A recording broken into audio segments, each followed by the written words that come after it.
സൗദിയിൽ media one സംഘടിപ്പിക്കുന്ന super smash badminton ടൂർണമെന്റിന്റെ registration നാളെ പൂർത്തിയാകും. തലസ്ഥാനത്തെ വിവിധ ക്ലബ്ബുകളുടെ സഹകരണത്തോടെയായിരിക്കും മത്സരങ്ങൾ റിയാദിലെ റായിദ് പ്രോ കോർട്ടാണ് വേദിയാവുക.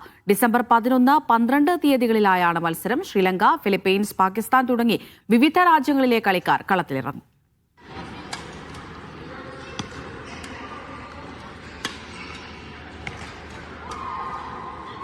ലോകോത്തര താരങ്ങളും പ്രാദേശിക മികവുകാരും ഒരുമിച്ചണിനിരക്കുന്ന സൂപ്പർ സ്മാഷിനാണ് റിയാദ് സാക്ഷ്യം വഹിക്കാനിരിക്കുന്നത്.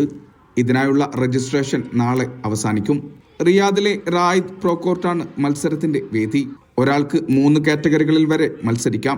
ക്യാഷ് അവാർഡും ട്രോഫികളും വിജയികൾക്കുണ്ടാകും. റിയാദിൽ ഒരുപാട് ടൂർണമെന്റുകൾ നമ്മൾ നടത്തിയിട്ടുണ്ടെങ്കിലും മീഡിയ വണ്ടെ ഈ tournament one of the biggest ആക്കി മാറ്റണം എന്നുള്ള ഒരു പ്രതീക്ഷയിലാണ് നമ്മളിവിടെ ഫെഡറേഷൻ്റെയും സൗദി ബാഡ്മിൻ്റൺ ഫെഡറേഷൻ്റെ എല്ലാം സപ്പോർട്ട് ചോദിച്ചിട്ടുണ്ട്. പിന്നെ നമ്മൾ ഇവിടെ Saudi Arabia, across Saudi Arabia, Riyadh, Jeddah, Dammam, Al Ahsa അങ്ങനെയുള്ള കുറേ സ്ഥലത്തു നിന്നൊക്കെ എൻട്രീസ് ഓൾറെഡി വന്നിട്ടുണ്ട്.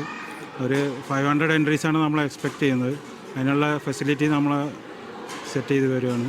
India, Sri Lanka, Philippines, Indonesia, Malaysia, Saudi, Pakistan, Singapore, China, Syria തുടങ്ങിയ രാജ്യങ്ങളിൽ നിന്നുള്ള എൻട്രികളാണ് നിലവിൽ ലഭിച്ചിട്ടുള്ളത്. പുരുഷ, വനിതാ doubles, mixed doubles, family doubles, junior വിഭാഗം മത്സരങ്ങൾ എന്നിവ ഇതിന്റെ ഭാഗമായി ഉണ്ടാകും. മീഡിയ വൺ നടത്തുന്ന ബാഡ്മിൻ്റൺ ടൂർണമെൻറ്റിന് എല്ലാവിധ ആശംസകളും. സൗദി അറേബ്യ ഇതുവരെ കണ്ടതിൽ വെച്ച് ഏറ്റവും വലിയ ടൂർണമെൻ്റ് ആയിരിക്കും ഈ നടക്കാൻ പോകുന്ന ഡിസംബർ 11, 12 നടക്കാൻ പോകുന്ന മീഡിയ വണ്ടെ ടൂർണമെൻറ്റ്. 500-ൽ പരം പാർട്ടിസിപ്പൻസാണ് ഈ കളിയിൽ മത്സരിക്കുന്നത്. എല്ലാവിധ ആശംസകളും. ഡിസംബർ 11 വൈകിട്ട് 5:30 മത്സരങ്ങളുടെ തുടക്കം. Media one, Riyadh.